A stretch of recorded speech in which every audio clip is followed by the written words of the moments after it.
الله الرحمن الرحيم. السلام عليكم ورحمة الله تعالى وبركاته. قول ديالي ودق مالي على طول يبقى ورتيلك أرلادي أكرر هذا برنامجك أمور عالمك وررك وين برنامجك كجرام ولبا وكملها مشروع سندنا مكلمات شنكه حزب الجمهوري الدياريان بقول كمال من كوريا ترامب يا ولبا لك أرجع كيف كمدا إن مريكان قص أغون صدّن السومال لان تاس ولا لك موجي برنامجك سينكاينا قبضة كلنا سينكاي ولبا كملها كمال هاري سدوا هذه الرمها إسرائيل ورا كسرت برنامجك سينكاينا قبضة كلنا سينكاي ولبا كملها مدهرات يكرين بسوق ماسوكا كجرا dalka Uganda waliba markaasiyada kidiyana magaalada Kampala iyo meel kale iyadoo boqoliyo afar qofood booliiska hiran barnaamijka Yaasin ku gudbiyana Emmanuel Macron iyo Ismaaciil Umar Geelle madaxweynaha Faransiiska iyo kan waa Djibouti waliba shal saxiisadeen heliis heer caalami ah barnaamijka Yaasin kayna wargeyska Suudaanka ka baawe ee al markaasiyada tagyeer iyo waliba uu sheegay in sababaha Eritrea dalshay an kuburidiisi hayaha safiirka Suudaan ee Asmara والله ما إيه برامج كسين كاين خالد عباس يو كان دبري قضاء ذكر نسين هاي ولبا مدى حزبها هجام يو إنجليزكا ولبا الشغانة إن مركزية تسيو الدونان ضد إنجليزكا هراين كقبي قانكا محكمة الدنبيدة ICC برامج كا يا أسين جود بيانا قضاء ذكر نسين هاي ولبا مدى كمال هاريس ولبا إسكديد دون تانية مركزية فوقيتا رماها كسابس دوركا بايدن غزة قضاء ذا سيورك على ياسين كاين برامج كا مرة عالم كورتيلك أرلادي نيوتن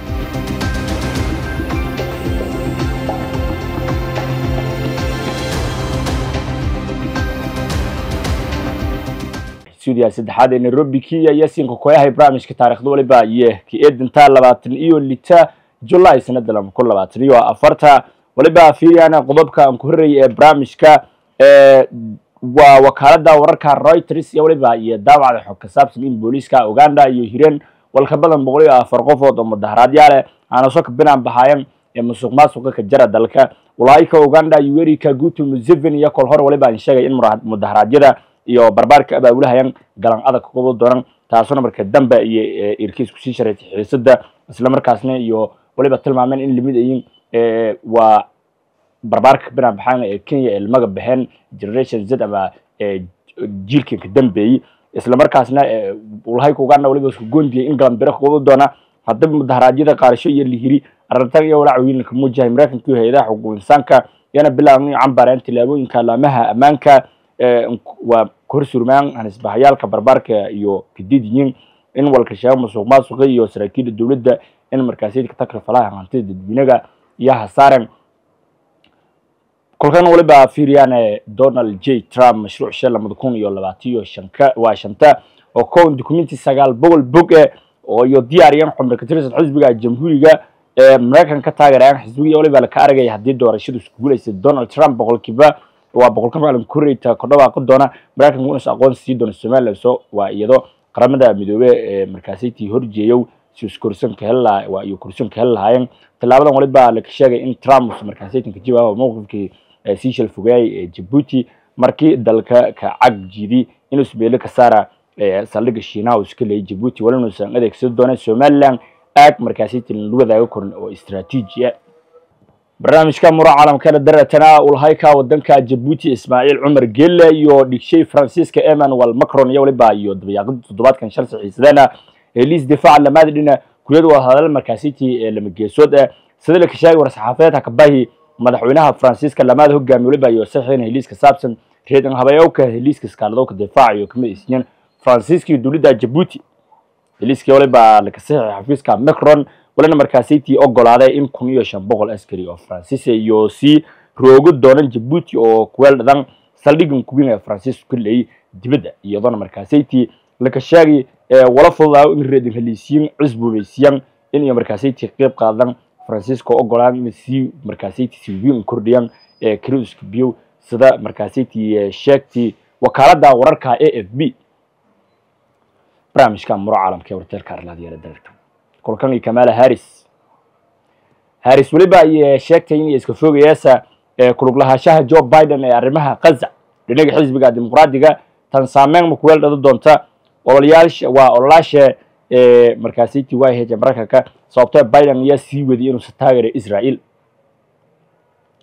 جيس كلا هاريس ولبا مركزيتي قاد دونتا موقف يكمو جاسين يتم شرحها وكنحسن ولنا ولك درجة غزة oo in naxri sida hayna Kamala Harris waraha saartay muuqaalka mundagi oo ka dubtay min kacad Mareykanka iyo waliba ay ka sheegtay in naxariisadii xaaladaha ka daran Gaza in wala ku xumaada waato Harris.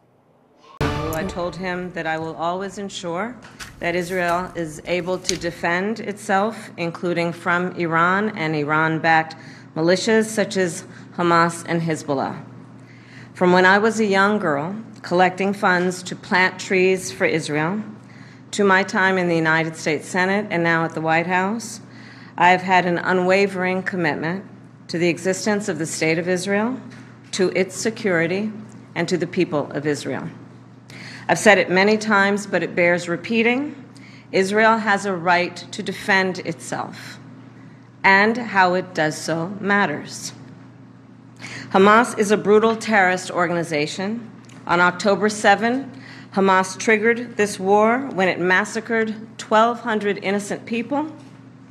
including 44 Americans. Hamas has committed horrific acts of sexual violence and took 250 hostages. There are American citizens who remain captive in Gaza. Sagi Deko Hen, Hirsch Goldberg, Poland, Idan Alexander, Keith Siegel, Omer Nutra, and the remains of American citizens Judy Weinstein, Gad Haggai, and Itai Hen are still being held in Gaza. I have met with the families of these American hostages multiple times now, and I've told them each time they are not alone, and I stand with them. And President Biden and I are working every day to bring them home. I also expressed with the Prime Minister my serious concern about the scale of human suffering in Gaza, including the death of far too many innocent civilians. And I made clear my serious concern about the dire humanitarian situation there, with over 2 million people facing high levels of food insecurity, and 500,000 people facing catastrophic levels of acute food insecurity.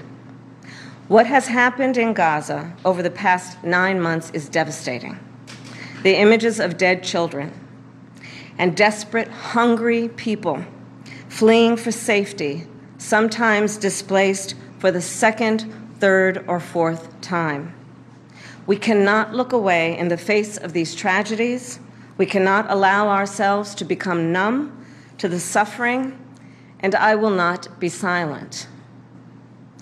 Thanks to the leadership of our President, Joe Biden, there is a deal on the table for a ceasefire and a hostage deal. And it is important that we recall what the deal involves. The first phase of the deal would bring about a full ceasefire, including a withdrawal of the Israeli military from population centers in Gaza. In the second phase, the Israeli military would withdraw from Gaza entirely, and it would lead to a permanent end to the hostilities. It is time for this war to end, and end in a way where Israel is secure, all the hostages are released, the suffering of Palestinians in Gaza ends, and the Palestinian people can exercise their right to freedom, dignity, and self-determination. There has been hopeful movement in the talks to secure an agreement on this deal. And as I just told Prime Minister Netanyahu, it is time to get this deal done. So to everyone who has been calling for a ceasefire, and to everyone who yearns for peace, I see you and I hear you. Let's get the deal done so we can get a ceasefire to end the war. Let's bring the hostages home, and let's provide much-needed relief to the Palestinian people. And ultimately, I remain committed to a path forward that can lead to a two-state solution. And I know right now it is hard to conceive of that prospect, but a two-state solution is the only path that ensures Israel remains a secure, Jewish, and democratic state, and one that ensures Palestinians can finally realize the freedom, security, and prosperity that they rightly deserve. And I will close with this then. It is important for the American people to remember the war in Gaza is not a binary issue. However, too often the conversation is binary, when the reality is anything but. So I ask my fellow Americans to help encourage efforts to acknowledge the complexity, the nuance, and the history of the region. Let us all condemn terrorism and violence. Let us all do what we can to prevent the suffering of innocent civilians, and let us condemn anti-Semitism, Islamophobia, and hate of any kind. guud ahaan waliba intaa ka afmeerana barnaamijkii Arrimaha Caalamka ee Warteelka Arlaadi min fayn